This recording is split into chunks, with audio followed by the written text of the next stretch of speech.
بسم الله الرحمن الرحيم الحمد لله رب العالمين والصلاة والسلام على سيدنا محمد وعلى آله وصحبه الطيبين الطاهرين. Let's make our intentions for the sake of Allah تبارك وتعالى. باب بر والديه وإن ظلما. The chapter of treating the parents well even if they both had been unjust to a person. We're going to repeat this really quickly.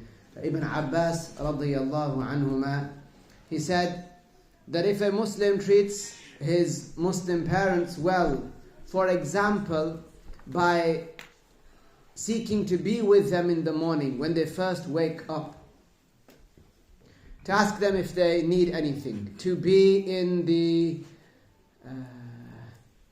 to comfort them with his or her presence, and he treats them well, then because he treats both parents well, Allah Ta'ala will open up 2 doors of paradise for this person.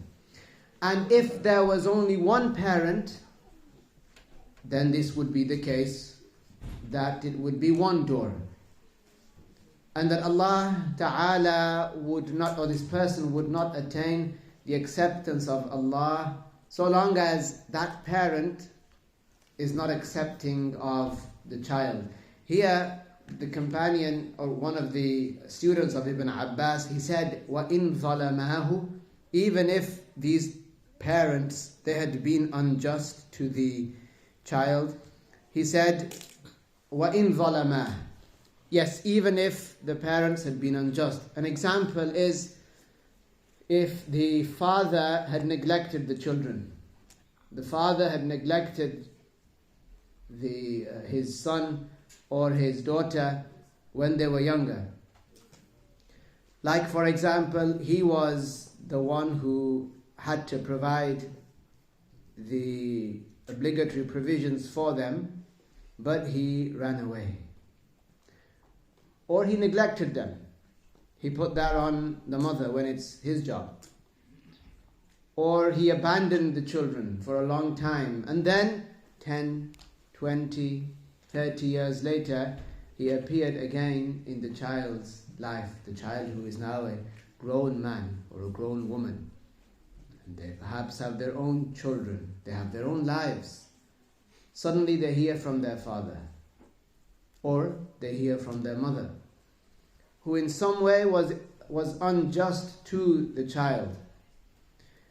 Here al-Bukhari, he is hinting that even in this case, or through this narration, through the chapter that al-Bukhari gave this name to, he's saying even if the parent was unjust in the past, then now that's not an excuse for a person to say, you were unjust to me, so I'm not going to talk to you. You were in the past unjust to me, so I'm not going to support you monetarily. You were unjust to me in the past, so you're not going to get to see your grandchildren. You were unjust in the past, so you are dead to me and to my children. You did not support me in the past. You threw me out or kicked me out, let's say unjustly. So I do not want you to talk to my spouse, for example, to try to get close with my in-laws and so on and so on.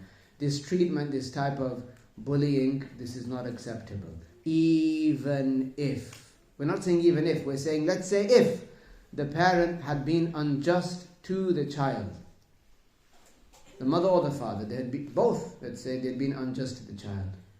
If they repent and they return again to want to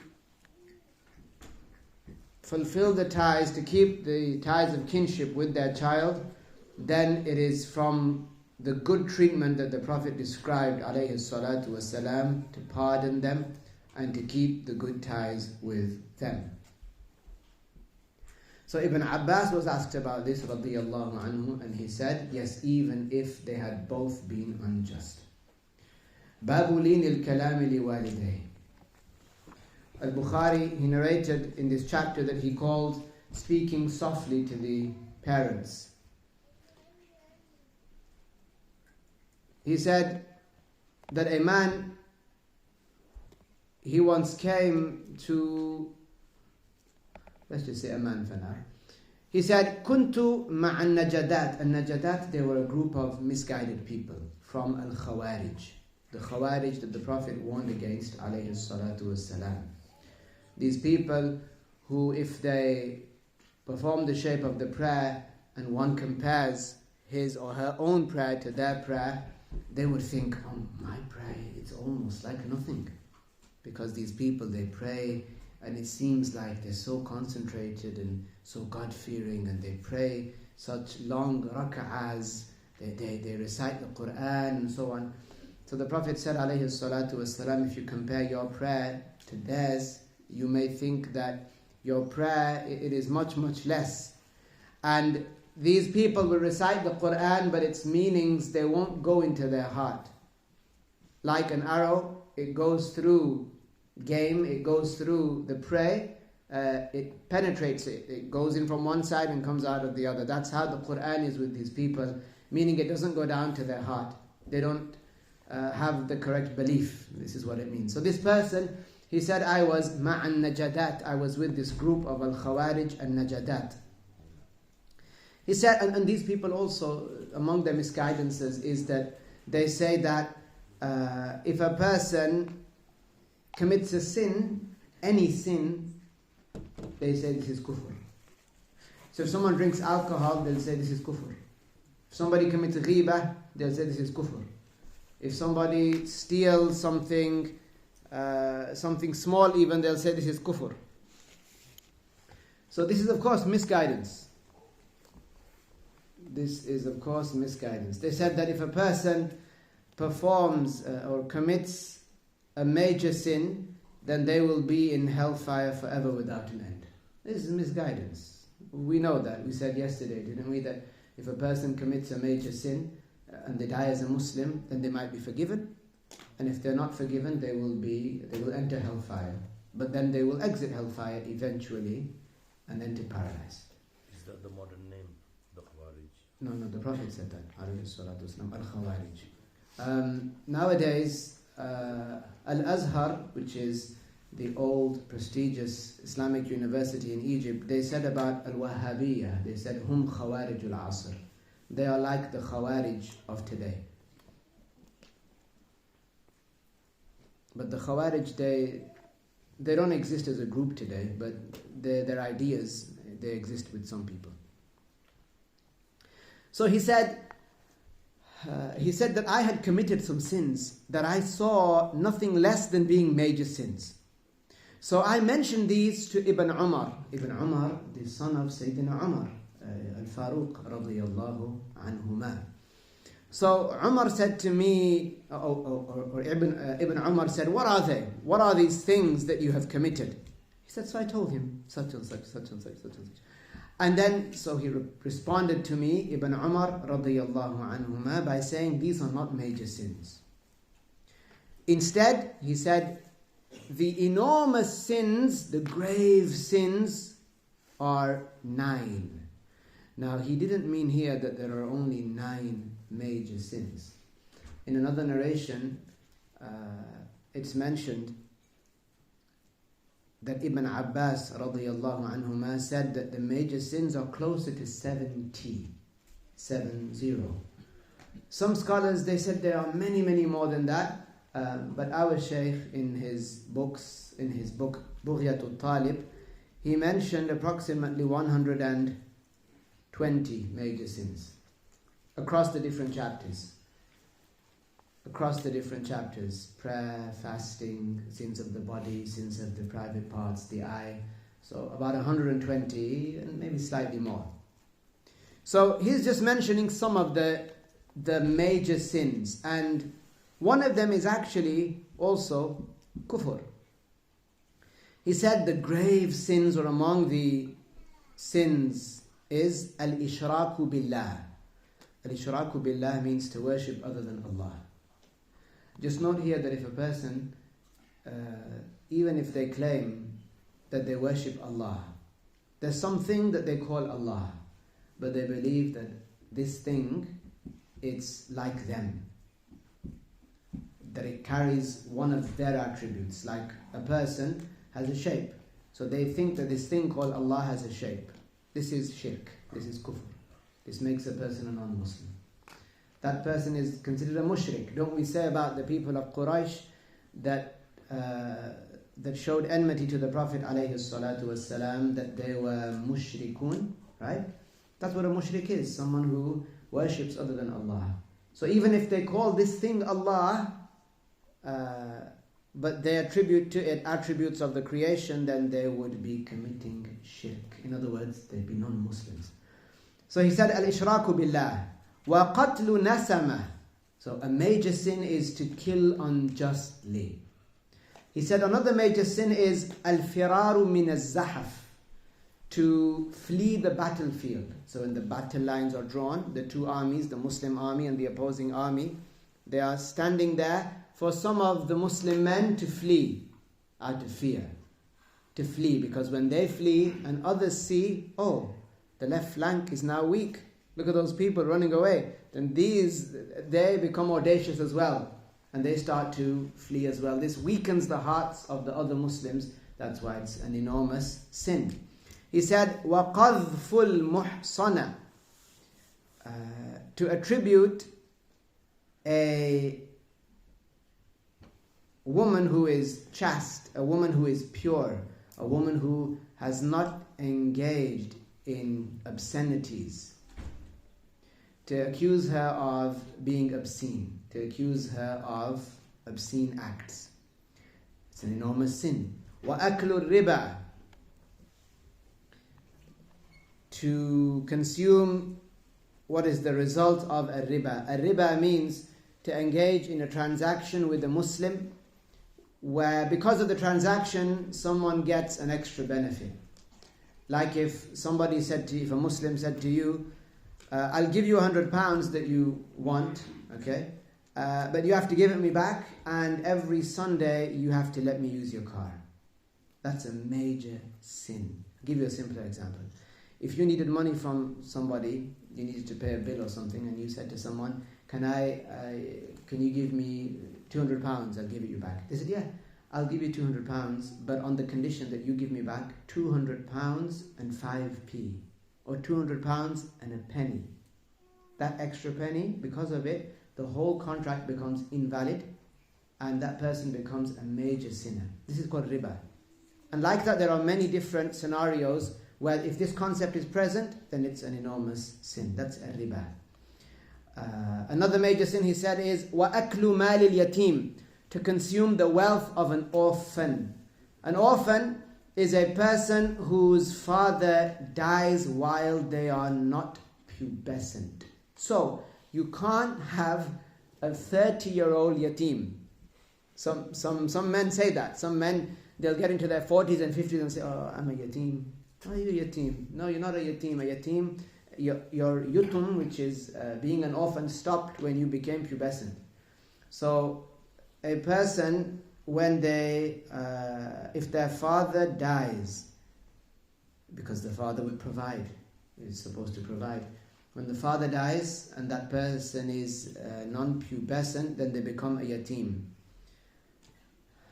There are rules of the religion that pertain to the money of the yatim, because the yatim is considered to be weak, the orphan. The Prophet ﷺ encouraged us to take care of two things especially, because of a certain type of weakness in them from a certain aspect. He told us to protect the wealth of orphans and to take extra care in protecting women. As for the orphans, sometimes what happens is that the father dies, and the orphan, now think about it, if the father dies, may Allah grant you all long lives. Just look at your own situation. Imagine the father, the man of the house, he dies. His assets, the money that he has in the bank, the sofas that he has, the tables that he has in the house, the cups, the tea bags, everything that he has in the house, a part of that, a share of that belongs to the orphan. A person has 1 son, 2 sons, 3 sons. For example, a part of everything that is in that house, a fraction of it, whatever that fraction is, depending on the other children and so on, a fraction of that belongs to the orphan. So, some people, what they do is, when people come to the house to pay condolences, they might, this is before distributing the assets, before distributing the inheritance, people would come and so on. So what do the family do sometimes? They would make tea, or they would give out some of the food, or they, which the child has a share in, because it hasn't been distributed yet. This is use or consumption of the wealth of an orphan. Our Shaykh, he went into detail about this matter. He said, as for visiting the family to pay condolences before the inheritance is distributed, what you can do is, if you go and you sit, you're sitting on that chair or that sofa, a share of which belongs to that orphan, right? And you're not allowed to consume the wealth of an orphan, but a person sits and remains. For how long are they going to stay? 5 minutes? 10 minutes? That amount of time usually, it doesn't amount to, if a person was to hire the chair out, usually people don't do that for 5 minutes or 10 minutes, right? It wouldn't amount to a certain amount of money. So he said, az-ziyara al-khafifa, a light visit where a person sits on that which the orphan has a share in, that it doesn't have an effect, meaning it's not sinful. See, to this extent, malul yatim. Some people, they use the wealth of a yatim unrightfully on the Day of Judgment. Such a person, as soon as they come out of the grave, they will breathe fire.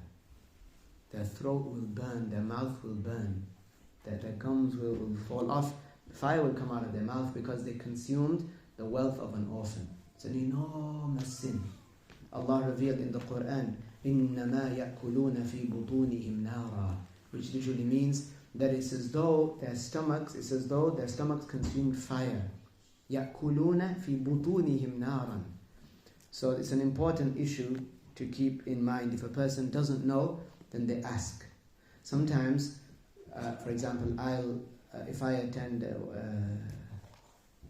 I review or I attend a religious gathering where I'm learning new information, it's like a pocket opens up in my mind. I never even thought of that. I never even thought of that side. So this is a major sin, aklu mal al-yatim. Also, Ibn Umar radiyallahu anhuma, he said, وَإِلْحَادٌ فِي الْمَسْجِدِ. Al-ilhad fil masjid, it refers to al-masjid al-haram. If a person commits a major sin in al-masjid al-haram, then this is an enormous sin, of course, but then because it's in al-masjid al-haram, they have that major sin plus another sin. This is called al-ilhad fil masjid. وَالَّذِي يَسْتَسْحِرُ, and likewise the person who requests for sorcery to be done. Some people nowadays, this is their habit. Something's not going their way, someone's annoying them, they will ask someone to bewitch them, to conjure up a spell against them. A lot of magic is kufr. A lot of magic is kufr. That which isn't kufr is an enormous sin. The Prophet ﷺ said, Haddu sahir as-sayf. The punishment of the sorcerer is the sword. So neither should a person practice magic, nor should they imitate magicians, because these are either kuffar or majorly sinful people, and Muslims do not imitate the major sinners. And the last matter that he mentioned was وَبُكَاءُ الْوَالِدَيْنِ مِنَ الْعُقُوقِ. One of the major sins, and this is why al-Bukhari mentioned this, is the crying of the parents because of the severe ill treatment of their child towards them. So Ibn Umar radiyallahu anhuma said to this person, أَتَفْرَقُ مِنَ النَّارِ, do you fear the fire? وَتُحِبُّ أَن تَدْخُلَ الْجَنَّةِ, and would you like to enter paradise? He said, wallah. Yes, of course, by Allah. So he asked him, أَحَيٌّ وَالِدَاكَ, are both your parents alive? He said, عِنْدِي أُمِّي, my mother's still alive. I have my mother still. So Ibn Umar said, فَوَاللَّهِ لَوْ أَلَنْتَ لَهَا الْكَلَامِ. He said, by Allah, treat your mother well. After this person has repented and become a Muslim and so on, and left the Khawarij, only if you were to soften your speech with your mother. وَأَطْعَمْتَهَا الطَّعَامِ, and fed your mother. The scholars here said, even if one's mother is has the basic needs. She has what she needs. She has a place to stay, she has food, she has drink, she has everything. Even then, they said if one feeds one's mother, then this is a means for a person gaining the acceptance of Allah. So he said, أَحَيٌّ وَالِدَاكَ فَوَاللَّهِ لَوْ أَلَنْتَ لَهَا الْكَلَامِ. So make your kalam, your speech layyin. وَأَطْعَمْتَهَا الطَّعَامِ, and you feed her. لَتَدْخُلَنَّ الْجَنَّةَ مَجْتَنَبْتَ الْكَبَائِرِ. You will enter paradise as long as you stay away from the major sins. Meaning you'll enter paradise without torture as long as you stay away from the major sins. Allah revealed in the Quran, وَاخْفِضْ لَهُمَا جَنَاحَ الذُّلِّ مِنَ الرَّحْمَةِ. Lower your wing of mercy. It's metaphorically speaking. Lower the wing of mercy towards your parents. And لَا تَمْتَنِعْ مِنْ شَيْءٍ أَحَبَّهُ. Do not prevent yourself from anything that is beloved to them. So they like for you to do something, then you do it, unless it's haram. So that's key to know. Sometimes the parents might, or a parent might want somebody to do something haram. Here, what should one do? 100% they should not listen to their parents if it's haram. You don't obey the parents and disobey Allah. That's just wrong. Rather, you obey Allah and disobey the parents. Then if the parent says, I'm going to make dua against you, that dua means nothing. That dua, it will not harm a person at all. They're not even right to make dua in that place because they're telling you to do something haram. Example, one's father says to one, don't talk to your uncle. My brother. Don't talk to your uncle because he's being a bit funny with me. Don't talk to him. So your uncle invites you for iftar. Here, you're not allowed to listen to your father. Your father, for example, he doesn't have a religiously valid excuse. He's told you, break ties with them, don't talk to them. Even if the father says, break ties with them or else you're not my son. That father is at fault. You know, we've said a lot, haven't we? We've said that, obey your parents, obey your parents, obey your parents. Yes, of course. But the Prophet also said, لا طاعة لمخلوق في معصية الخالق. There is no obedience to the creation when it involves disobeying Allah. Okay? So here, this father, Shaykh Abdullah, he would sometimes say about some parents, when some people would blame the children, that it's the children's fault, the children are always doing this and that, Shaykh Abdullah would sometimes say, هذا الوالد يحتاج إلى التأديب. This father, this mother is the one that needs disciplining in terms of manners. They require a tarbiyah and a ta'deeb, not the child. So the father that says, or the mother that says, don't talk to your khala. Don't talk to them. She never rings me. Don't talk to my nephew, first cousin. Don't talk to my nephew. Because they didn't this and this and this. Which is religiously, let's say, not valid. So then, I am not allowed to cut ties with my first cousin because my mother said so. If I do that, I commit a major sin. a Muslim should have in their mind, to be frank, they should say, this is what should be understood between all the Muslims in every family, as though the child is saying to the mother, I'm not going to go to hell for a grudge you have. That's it. Simple as, you're my mother, but Allah is my creator. Allah created me, Allah created you. I obey Allah. I will, every day, I will obey Allah, even if it means disobeying you in that haram thing that you want. Every day.